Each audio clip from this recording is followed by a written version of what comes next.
Cá, garoto. No dia 8 de maio de 1970, eu estava no Colégio Estadual de Eldorado Paulista, a 40 metros da Praça Nossa Senhora da Guia.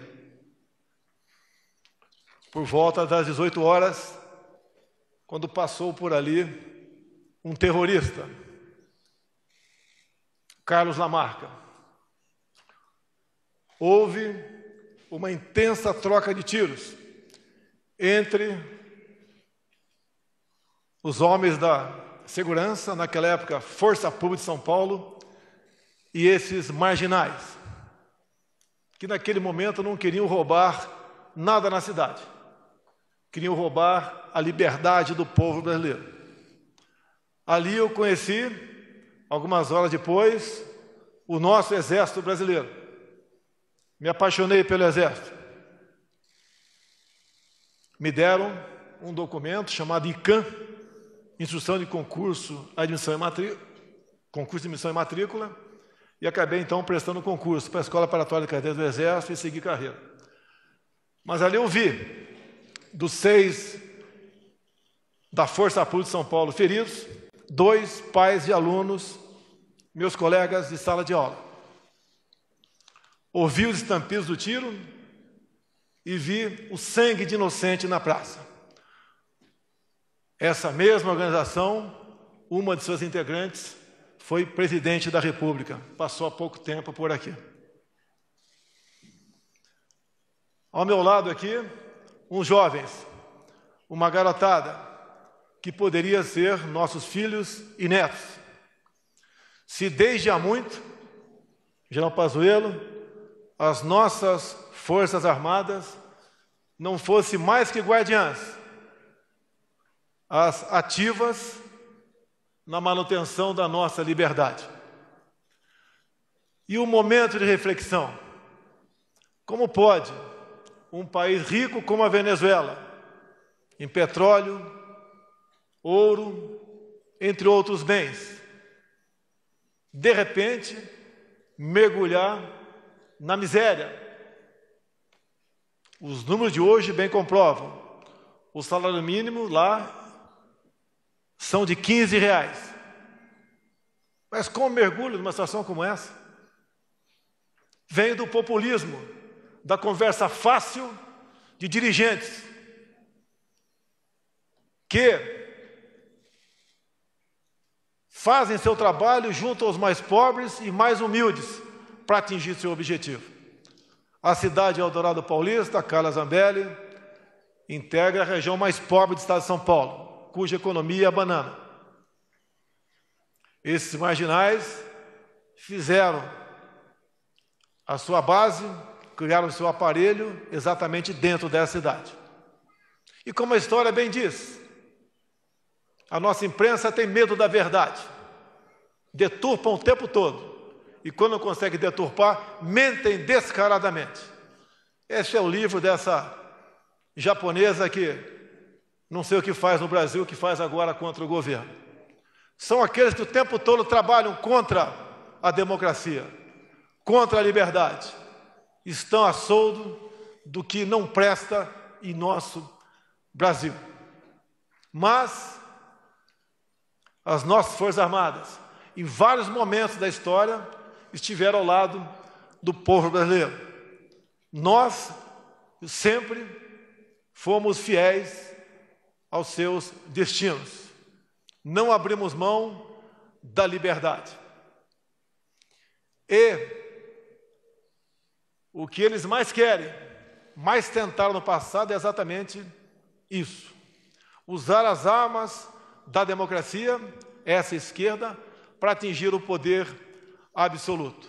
Fizeram na Venezuela a conversa fácil, a demagogia, a mentira deslavada para atingir os seus objetivos.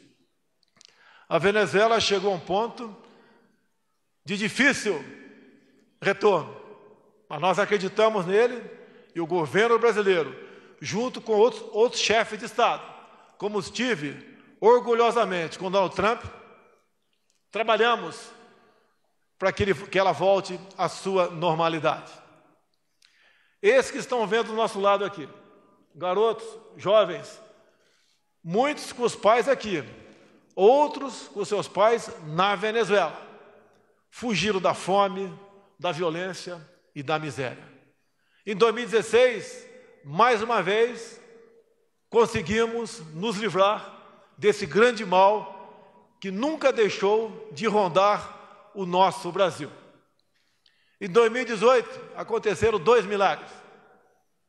Sei que existem dezenas de milhares de pessoas muito melhores capacitadas do que eu. Mas eu tive uma oportunidade, já, prezado Pazuello, que demos no passado, fizemos nosso juramento de dar a vida pela pátria se preciso for. Eu dei o meu mandato. Tinha um mandato de deputado federal tranquilo, ou senador tranquilo, para se eleger pelo Rio de Janeiro.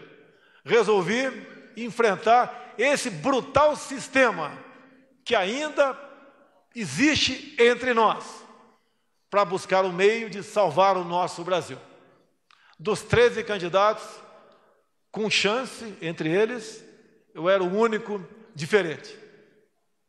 Quando eu levei a facada, não foi ela que me elegeu. Eles sabiam que só tinha uma maneira de me tirar do páreo, era me assassinando. E estes, que eu não tenho provas ainda, porque não sou leviano como eles, foram os que tentaram realmente abreviar a minha vida e assim retornar para o PT o comando do nosso Brasil. Irmãos da Venezuela que estão aqui, se tivesse aqui o Haddad, vocês não estariam aqui. Ele estaria lá com o Maduro. Então, meus senhores, minhas senhoras, o que mais nós temos de sagrado, que é a nossa liberdade, é a nossa democracia, nós temos que todo dia zelar e lutar por ela. Caso contrário, podemos entrar na situação que entrou a Venezuela. Temos um outro país aqui no Brasil, que quis o seu povo eleger para governá-los exatamente aqueles que no passado colocaram esse país na situação de dificuldade que se encontra. Não adianta termos raiva, culpar os outros pelo nosso insucesso, achar que, sem cada um fazer a sua parte, podemos garantir dias melhores para todos nós. Eu peço a Deus que continue abençoando o nosso Brasil. Abra a mente daqueles que ainda estão do lado da esquerda. Essa maldita esquerda que não deu certo em lugar nenhum do mundo. E alguns temam em querer fazer com que ela volte ao poder. Agradeço a Deus mais uma vez pela oportunidade da minha vida e do verdadeiro milagre da eleição, onde não tínhamos nada para assumir, para ganhar as eleições, tendo em vista a situação, ou seja, como era a política de antigamente. Essa oportunidade ímpar, Sérgio Moro, que nós temos de mudar o Brasil, também está nas mãos dos 22 ministros, num primeiro momento, que me acompanham. A responsabilidade de todos vocês é enorme. Não dê chance para essa esquerda. Eles não merecem ser tratados como se fossem pessoas normais, que quisessem o bem do Brasil. Isso é mentira.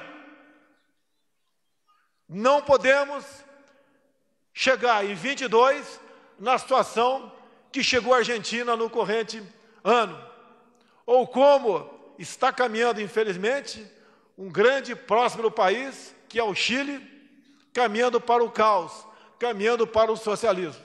Não podemos deixar que os nossos filhos cheguem na situação dessa garotada que está do meu lado, fugir do país por ter, ao usar as armas da democracia, estes bandidos corruptos retornarem ao poder.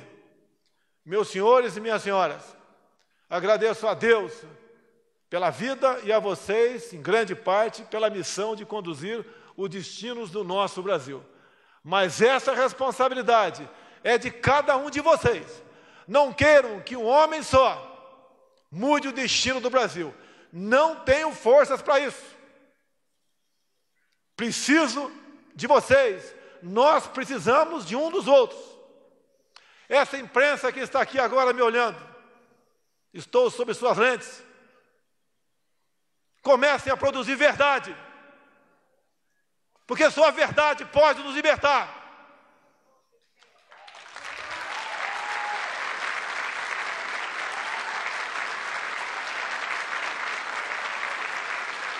A essa imprensa, não tomarei nenhuma medida para censurá-los, mas tomem vergonha na cara. Deixe o nosso governo em paz, para poder levar paz, tranquilidade e harmonia ao nosso povo.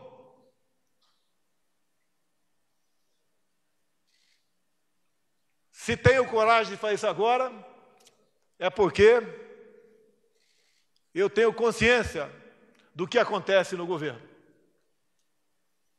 Nos encontros que tenho, nas minhas viagens internacionais, as conversas, o que nós podemos fazer para o bem do Brasil. Há pouco, a imprensa falou barbaridade sobre a possível taxação do aço e do alumínio. Resolvemos o problema. Nenhuma linha por parte deles sobre esse efeito. Há pouco, a grande imprensa também nos atacou por ter a Argentina, há poucas semanas, ter prioridade para o CDE. Não temos uma briga contra a Argentina. O comércio mundial não tem amizades.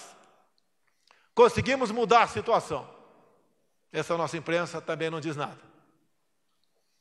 Ninguém fez mais que o nosso governo nos últimos anos. Tenho plena consciência das minhas limitações, mas tenho humildade para sempre perguntar e discutir com quem está do meu lado, e às vezes nas mídias sociais, qual a melhor maneira que nós podemos ter para solucionar os problemas.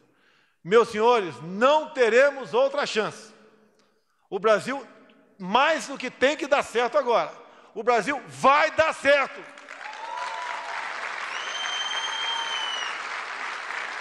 Apesar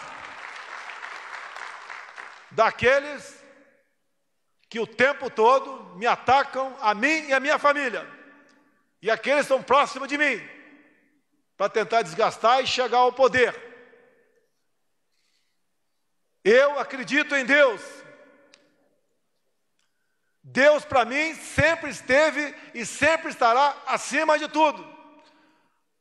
Porque também eu tenho uma filha da idade desse garoto. E quero para ela um Brasil melhor do que nós temos no momento, longe do que esses pobres irmãos da Venezuela têm também. Nós podemos mudar o destino do Brasil. Esquecer as diferenças. A imprensa, repetindo, começar a vender a verdade. Afinal de contas, essa é a obrigação de vocês. Não é nenhum favor, não. Nós temos como mudar o destino do Brasil. Porque o momento de reflexão é exatamente esse que estamos tendo agora aqui.